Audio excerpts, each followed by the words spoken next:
Hello students, today our topic is Society Law and Ethics and it is Unit 4 of his syllabus. In this lecture we are going to discuss about intellectual property and intellectual property right. So let us start with the definition of intellectual property. Intellectual property is a property created by the application of human mind. That is the simplest definition of intellectual property.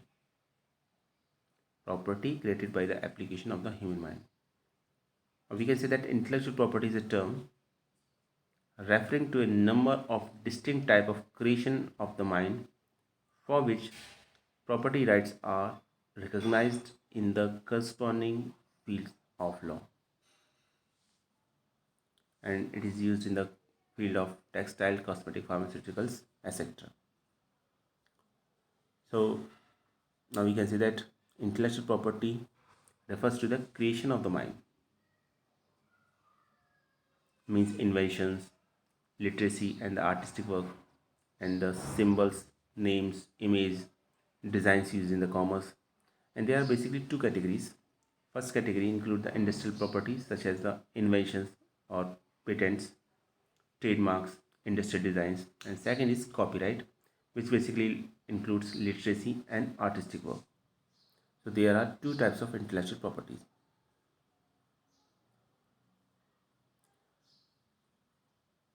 Now, intellectual property rights, as far as intellectual property rights are concerned, these are the different types of intellectual property rights: patents, copyrights, trademarks, design, database, and trade secrets. So, intellectual property is a creation of the mind of an individual which has a commercial and moral values, and intellectual property rights, that is IPR, grants exclusive right to an author for utilizing and benefiting from their creation. So let us talk about them one by one. First of all, copyright. Basically, copyright protects someone who creates an original work, and an original work can be a book, it may be a play, a website, or others. And the goal of the copyright is to prevent unauthorized copying of your work. Unauthorized copying of your work. So copyright protects basically literacy and dramatic, musical, artistic, and architectural.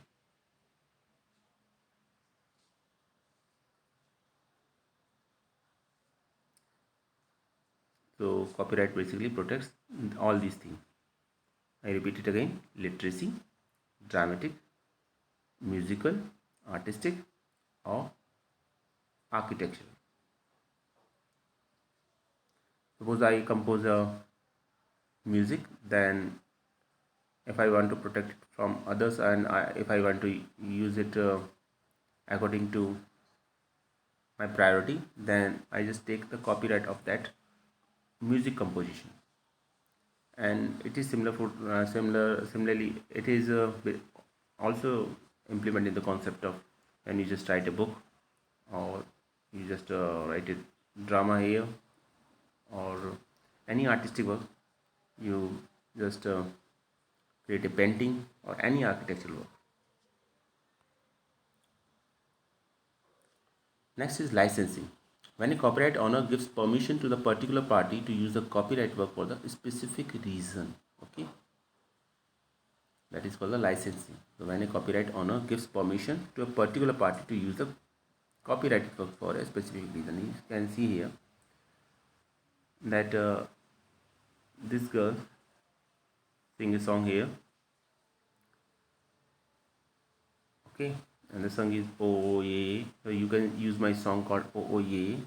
Just tell her that she has a copyright of this song. So now we can see that copyright allows authors, musicians, artists, etc. to make a money of their labor, and it prevents other from taking their work for free. It also prevents people from altering the work without permission. Altering the work without permission. Now, what is patent? That is all about the copyright. Now let's talk about the second point, that is patent. Patent is an exclusive right granted by the authority to the applicant of an invention for a limited period of time in lieu of the full disclosure of his invention. The patent is an exclusive right, first of all, and it is granted by the authority to the applicant for an invention for a limited period of time. That is very important. For a limited period of time in lieu of his full disclosure of his invention. Patent is for limited period of time. A patent is a property right granted to the inventor by the patent office, and it is a right of exclude other from the making, using, offering for sale or selling or importing the invention into the jurisdiction. And as far as time is concerned, it is limited by the term 17 to 20 years. The scope of the patent, the jurisdiction, and the subject to the right of the other patent and agreement. And one issued patent must enforce the right. So these are the some key points regarding to a patent.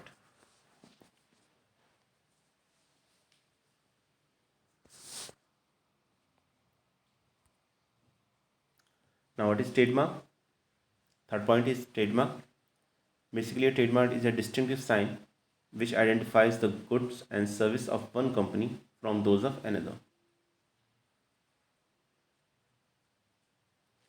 And a trademark helps consumer to identify and choose between products, service based on their reputation and quality. That is trademark. So trademark is nothing but only the distinctive sign. You can see that is a distinctive sign for a particular company. So we can see that this is a trademark for a particular company. Okay. And basically, when we give a trademark, so trademark identifies the goods and the services of a company from the another. This is a trademark of the Nike, registered since 1971. Coca-Cola on trademark. So trademark basically used for, trademark is a distinctive sign which differentiate it from other products. And what is the trademark? What is the trademark for?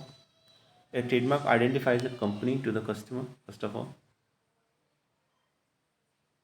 Second thing is customer knows the trademark, and they have learned to trust that the company makes good product. So that is the reason I wish we can use the trademark for different products. Now, a very important question: what is the difference between copyright, patent, and a trademark? What is the difference between copyright, patent, and trademark? First of all, copyright. Copyright basically protect expressions, not ideas,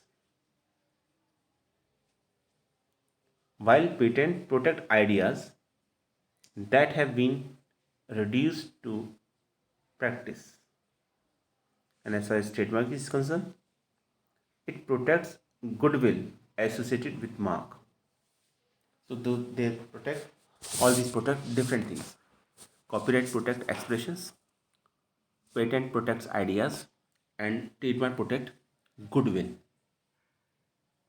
Now as far as time is concerned, copyright, generally time of the copyright is the life of the author plus 70 years. And as far as patent is concerned, it is about 17 to 20 years. And trademark, 10 years increments. After 10 years, it may be increased for another 10 years. For copyright, fair use.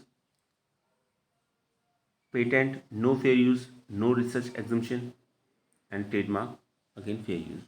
As far as use is concerned, copyright fair use, In case of patent, no fair use, no research exemption is there, and in trademark also there is fair use. So these are the three basic difference between copyright and patent, and first one is very important. As far as protection is concerned, copyright protect expressions, patent protect ideas, and trademark protect goodwill. Time is also there.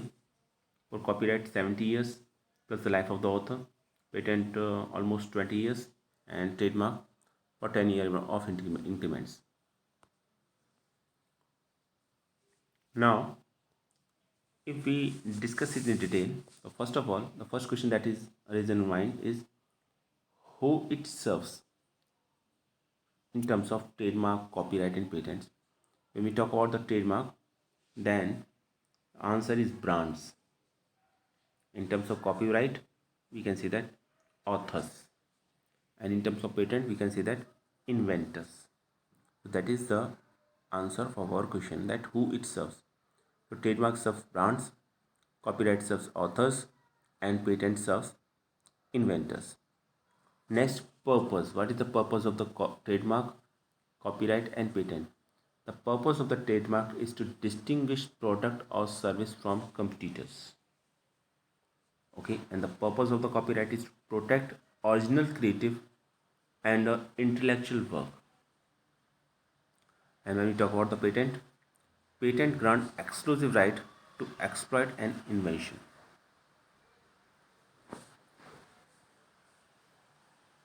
Example of trademarks are words, logos, slogans, colors. These are the examples of the trademark. And the example of copyright are music, art, photography. Example of patents are medical devices, technologies. These are the examples of patents.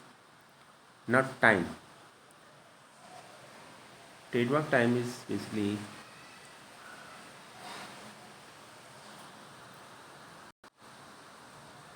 trademark indefinite time. Time for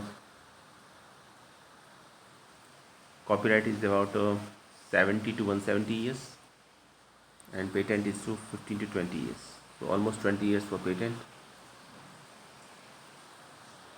Okay. These are our intellectual properties, and the key points about these all intellectual property right. These are the trademarks, copyright, and patent. Now next topic is plagiarism. So what is plagiarism? Plagiarism is using another person's ideas in your writing without giving credit to that person. Or in other words, we can say that stealing of idea of someone else is called the plagiarism. So in other words, plagiarism is the copying information and not giving the author credit for it.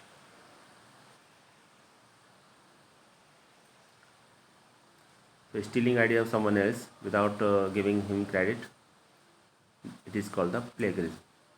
So in simple words, we can say that plagiarism is the copying information and not giving the author credit for it.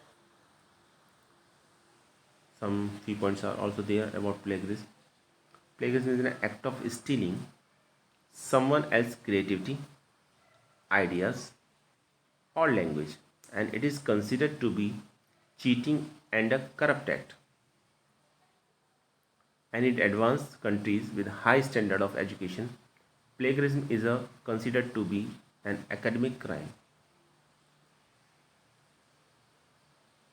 But it often goes unnoticed in some countries, including Cambodia. So as far as cybercrime is concerned, most of the countries doesn't include plagiarism as a cybercrime, but in few countries it is also considered as a cybercrime. And plagiarism is nothing but only the act. It is an act of stealing someone's ideas, yeah, his creativities, or its language, or it is a corrupt or cheating act. Of course, some countries consider it as a cybercrime, and some countries, such as Cambodia, it is not considered as a cybercrime. Now, there are two types of plagiarism. First one is deliberate plagiarism, and second is accidental plagiarism. So, when we talk about the deliberate plagiarism, it simply means rewriting from books or articles. Rewriting from books or articles is called the deliberate plagiarism. In deliberate plagiarism, copying and pasting from web pages and online sources to create a patchwork writing.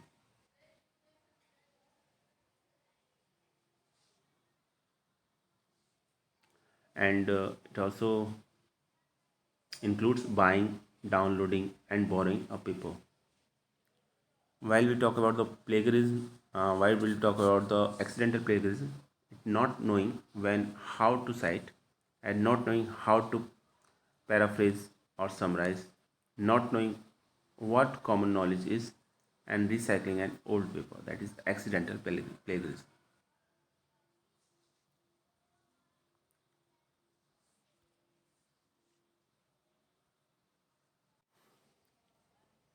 Our next topic is digital property right.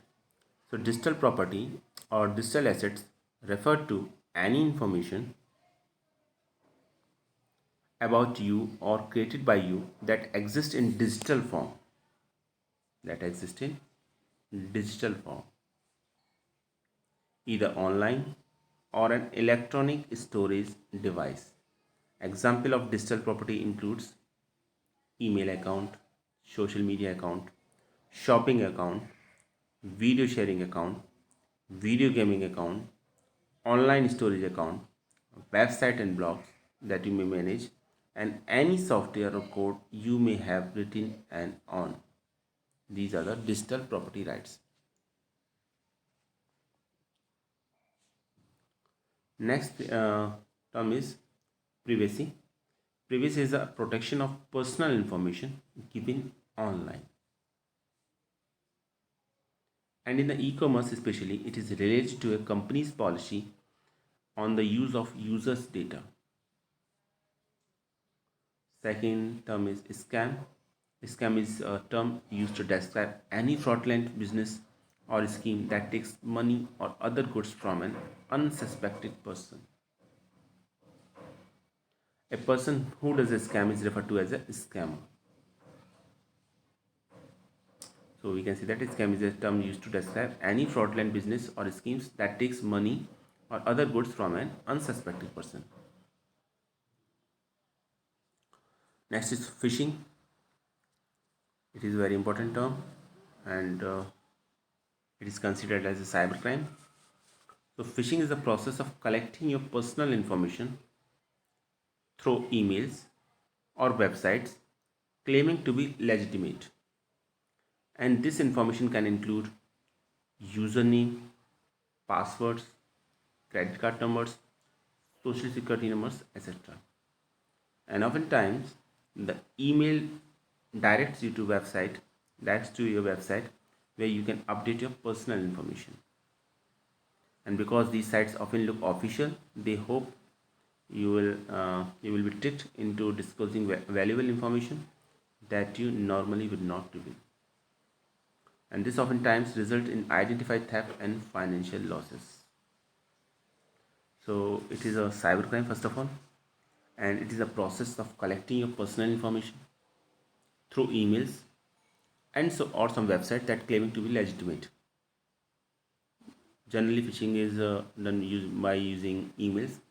You got an email and some personal information are asked from you, and some messages are also there that you win a lottery for a particular amount suppose, and to claim for that lottery you should give a personal information, your bank account, your Aadhaar card details, and your pin code. These all types of detail may be asked, and if you fill that information you are trapped, and you lost your money, your account, your personal details. The personal details may be used in any way, and you may have financial losses. So this is a type of a cybercrime called as phishing.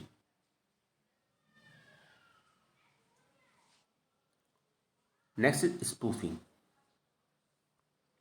So the word spoof means to hoax, trick or deceive. Therefore, in the IT world, spoofing refers to the tricking or deceiving computer systems or other computer users This is typically done by hiding one's identity or faking the identity of another user on an internet. Okay, so in short, we can say that spoofing is nothing but on the hiding one's identity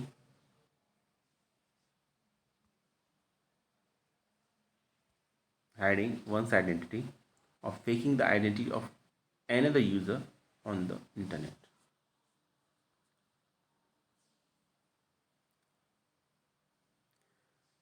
In spoofing, basically an attacker alters his identity so that someone think that he is someone else. Now it is very important point. An attacker alters his identity so that someone think that he is someone else using email, user ID or IP address. An attacker exploits trust relation between the user and the network machine to gain access to machine. And there are three types of spoofing. These are IP spoofing, email spoofing, and web spoofing. So in IP spoofing, attackers use IP address to another computer to acquire information or gain access. In email spoofing, attacker sends email but makes it appears to come from someone else. And as far as web spoofing is concerned, attacker tricks web browser into communicating with a different web server than the user intended.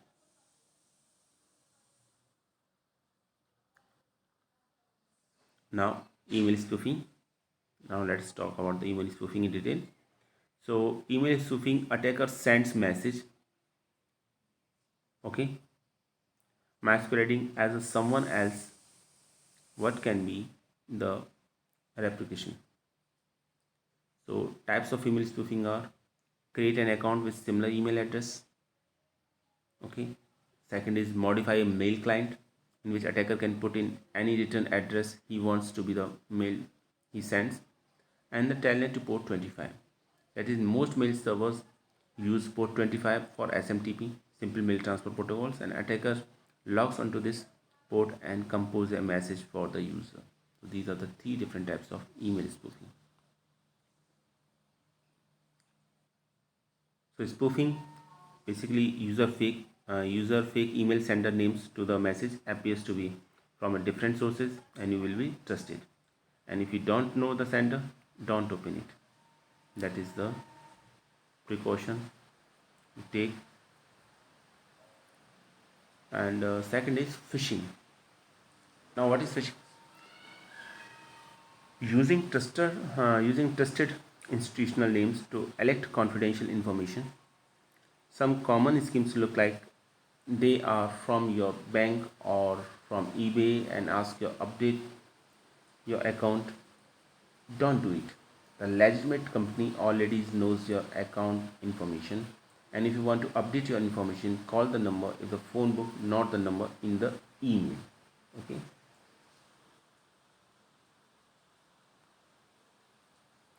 Now there is a comparison between spoofing and phishing. In spoofing, hackers tries to steal the identity to act as another individual. That is the main purpose of the spoofing. While in phishing, hackers tries to steal the sensitive information of the user.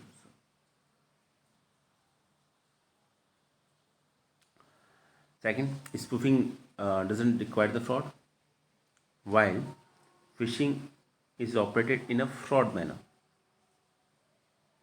In spoofing, information is not theft, while in phishing, information is theft.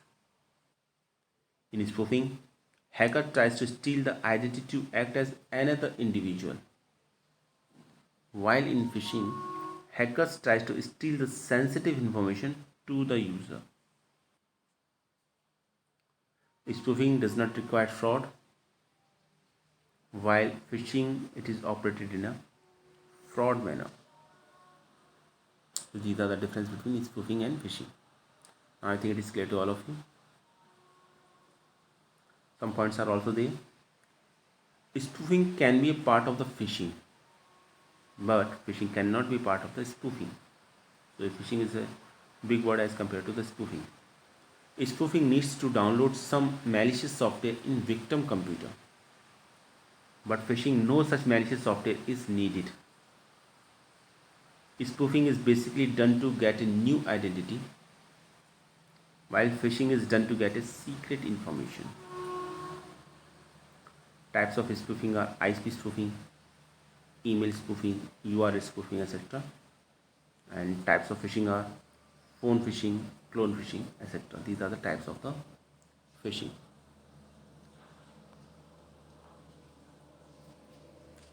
Our next up is farming. So farming is a more advanced technique to get user credentials by making effort to entering users into website, and in other words, it misdirects the user to a fake website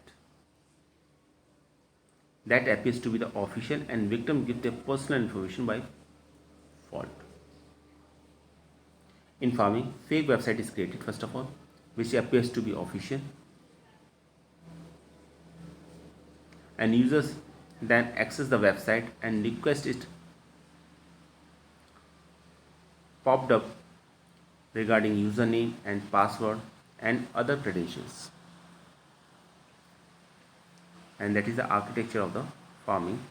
Here is the attacker using DNS server, domain name service. You can attack a user. So that is a legitimate website, and that is a fake website. The user can go to a fake website when attacker just redirect it using a DNS server. So what is DNS? DNS is domain name servers. Servers are the internet equivalent of a phone book, and they maintain a directory of domain names and translate them to internet protocol addresses. And it is necessary because although domain names are easy for people to remember, computer or machines access website based on their IP addresses.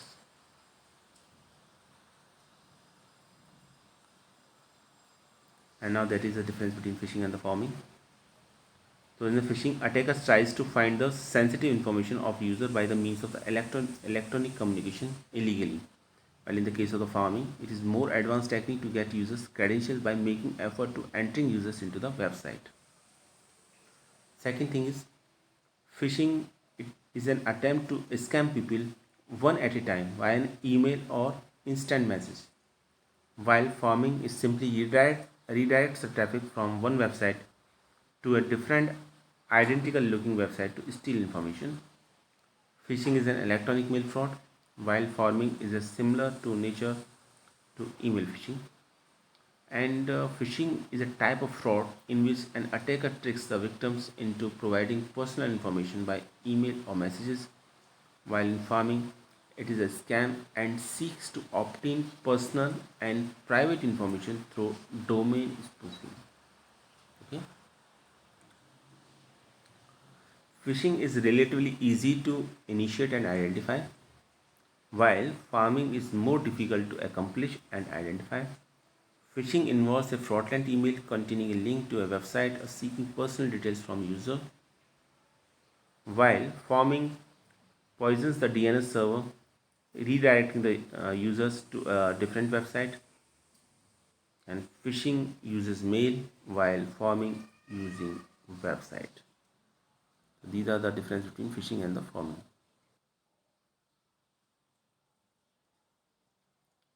And both of them are considered as a cybercrime. So I think all of you are familiar with the concept of the cybercrime. So cybercrime is nothing but only the crime where a computer is the object of the crime or is used as a tool to commit an offense. In short, we can say that cybercrime is any type of illegal activity that takes place via digital means, and cybercrime is any criminal activity that involves a computer, network device, or a network. This is the concept of cybercrime. And phishing, farming, spoofing, all are considered as a cybercrime. So this is all about our today's lecture. I hope you are able to understand the basic concept of this unit, society law and ethics. Thanks for watching this video.